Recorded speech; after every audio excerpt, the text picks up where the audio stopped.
Friend Radhe Radhe जय माता दी। हम लोग लेके आए बहुत ही प्यारा बिहारी नाच है, एकदम गाँव का खाटी देहाती, मतलब गाँव गीते जैसे देहात तो देहात का है ये, देहात के गाँव गाँव गाँव गढ़ी गड्ढा जहाँ क्यों करना हो गई। राजा धानवा कुटाई दा हम बीमार बाटी नम, ये गाना है। राजा धानवा कुटाई दा हम बीमार बाटी, राजा धानवा कुटाई दा हम बीमार बाटी, राजा धानवा कुटाई दा हम बीमार बाटी, बीमार बाटी हो बीमार बाटी, राजा धानवा कुटाई दा हम बीमार बाटी, राजा धानवा कुटाई दा हम बीमार बाटी। दानवा कुटाओ रानी आगे कुछ बताओ, दानवा कुटाई रानी आगे कुछ बतावा, दानवा कुटाओ रानी आगे कुछ बतावा, दानवा कुटाओ रानी आगे कुछ बतावा। राजा खिचड़ी बनावा हम बीमार बाटी, राजा खिचड़ी बनावा हम बीमार बाटी। अच्छा राजा खिचड़ी बनावा हम बीमार बाटी, राजा खिचड़ी बनावा हम बीमार बाटी, राजा धानवा कुटावा हम बीमार बाटी, राजा धानवा कुटावा हम बीमार बाटी। खिचड़ी बनाई रानी आगे कुछ बतावा, खिचड़ी बनाई रानी आगे कुछ बतावा, खिचड़ी बनाई रानी आगे कुछ बतावा। राजा जिम्म से कियावा हम बीमार बाटी, राजा जिम्म से कियावा हम बीमार बाटी। लेकिन हम लागत ना आई गो बीमार रही, ये बीमार एक्टिंग है जिम्म से खाए वाला। राजा जिम्म से कियावा हम बीमार बाटी, राजा जिम्म से कियावा हम आई मास्टर बोला नहीं आए करे।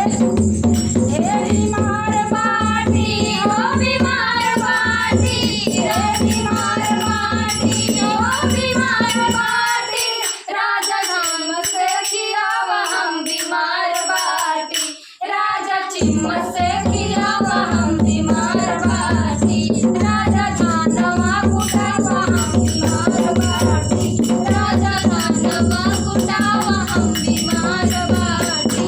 हे बीमार बाटी ओ बीमार बाटी, राजा धानवा कुटावा हम बीमार बाटी, राजा दानवा कुटावा हम बीमार बाटी। खिचड़ी बनाए रानी आगे कुछ बतावा, जिम्म से खियाए रानी आगे कुछ बतावा, जिम्म से खियाए रानी आगे कुछ बतावा, जिम्म से खियाए रानी आगे कुछ बतावा, जिम्म से किया रानी आगे कुछ बतावा। राजा बिस्तर लगावा हम बीमार बाटी, राजा बिस्तर लगावा हम बीमार बाटी, राजा बिस्तर लगावा हम बीमार बाटी, राजा बिस्तर लगावा हम बीमार बाटी। हे बीमार बाटी हो बीमार बाटी, हे बीमार बाटी हे बीमार बाटी, राजा बिस्तर लगावा हम बीमार बाटी, राजा बिस्तर लगावा हम बीमार बाटी, राजा धानवा कुटावा हम बीमार बाटी, राजा धानवा कुटावा हम बीमार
दबावा हम बीमार बाटी राजा घोड़वा दबावा हम बीमार बाटी राजा घोड़वा दबावा हम बीमार बाटी राजा घोड़वा बुलावा हम बीमार बाटी राजा घोड़वा दबावा हम बीमार बाटी हे बीमार बाटी हे बीमार बाटी राजा घोड़वा दबावा हम बीमार बाटी राजा घोड़वा दबावा हम बीमार बाटी राजा घोड़वा दबावा हम बीमार बाटी।